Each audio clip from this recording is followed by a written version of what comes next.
sports, art classes, museum visits. These are a few of the things we do to enrich our daily lives. But what if you didn't have easy access to activities like these? For the blind and low vision community in the Seattle area, recreational options have been relatively limited. Then Pat Copeland and a number of other volunteers started Vision Loss Connections. The reason that we formed Vision Loss Connections is that when I had a vision loss, for me it was about 6 years ago, partial vision loss, I looked around and I wanted to know about what things were available, to do more social, sports, recreation, and there really wasn't much. Who looks to be running away from these soldiers? We first organized a support group, and then from that we started to do other things. Those other things included organized sports. Goalball is a sport often described as soccer for the blind. Vision Loss Connections brought back Seattle's first team in 30 years. Health issues linked to a lack of mobility is a big concern for the visually impaired community. When I had my partial vision loss, I was a bike rider, and I'd done STP a couple of times, but I couldn't ride my own bike anymore. And this is what sometimes people get sidetracked, that they don't know how to stay physically fit. Goalball is a rigorous workout that also helps to build confidence. We do have a challenge to be active. It's really important as a person like myself to get that social aspect in, because it's easy to get isolated. I think it is that way for most people in this society. And so this is a way to break through some of that as well, break through the isolation that happens when you have a visual impairment. Books are readily available in Braille and audio form, but book clubs turn what can be a solitary activity into a group experience and link up the region's resources. In partnership with the Seattle Public Library and CLEO Brooks, it's a monthly book group, and that also is in partnership with the Washington Talking Book and Braille Library. I used to belong to a book group a long time ago, but not here. I like this one better. A lot more friendlier, and a lot of people that I can enjoy, and people are really kind here and fun to be around. We talked about, well, maybe we should have some social time, some time to get together. And then it started out, well, maybe we'll get here about 10 minutes early.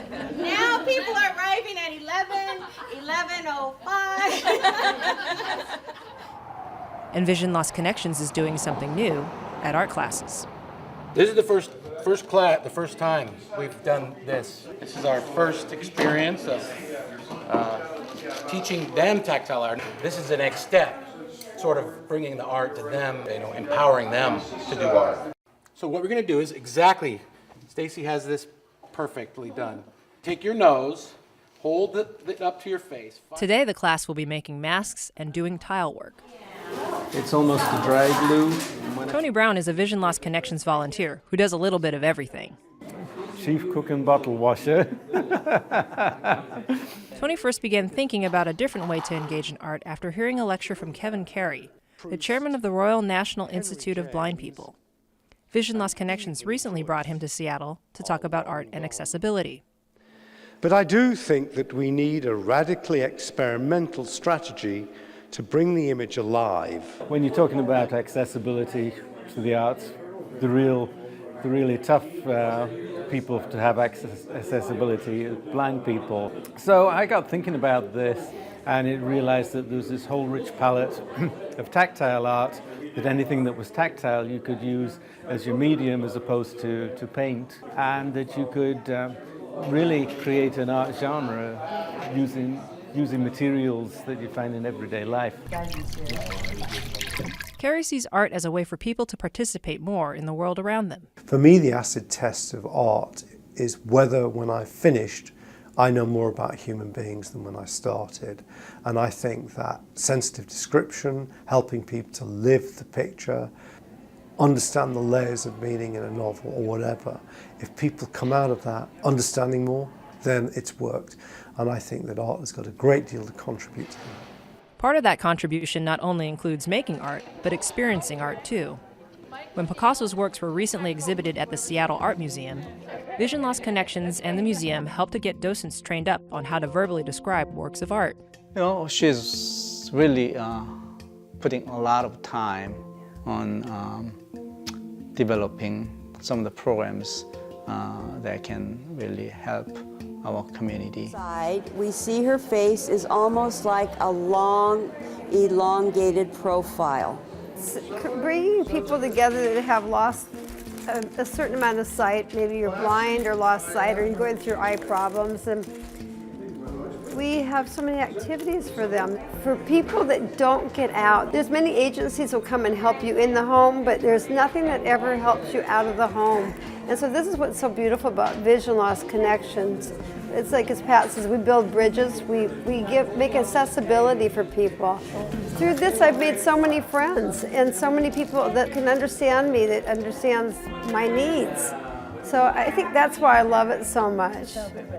And benefits for people with vision loss and even without expand beyond the activities that Vision Loss Connections organizes. And we are so excited that many docents will be trained here, which then is going to make it much more available for people to request individual tours. And many of your docents will be familiar with doing vocal description. Always when we think about inclusion, accessibility, and eventually that will help all other people.